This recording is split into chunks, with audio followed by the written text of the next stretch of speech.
एक और खबर यह है कि जनाब बॉलीवुड अदाकार सलमान खान के हवाले से खबर है, उनकी एक नई फिल्म आ रही है बैटल ऑफ गलवान। ये बेसिकली एक नई फिल्म है और इसके अंदर जो है बेसिकली चीन को अब ये तनकीद का निशाना बना रहे हैं।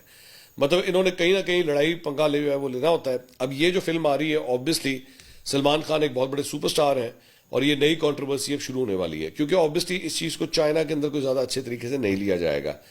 इसमें सलमान खान को एक भारतीय फौजी अफसर के तौर पे दिखाया गया है और बेसिकली ये फिल्म 2020 में भारत में और चीन के दरमियान गलवान वादी के अंदर जो क्लैशेस हुए थे, सर्दी झड़पें हुई थी, ये उसके ऊपर मबनी है।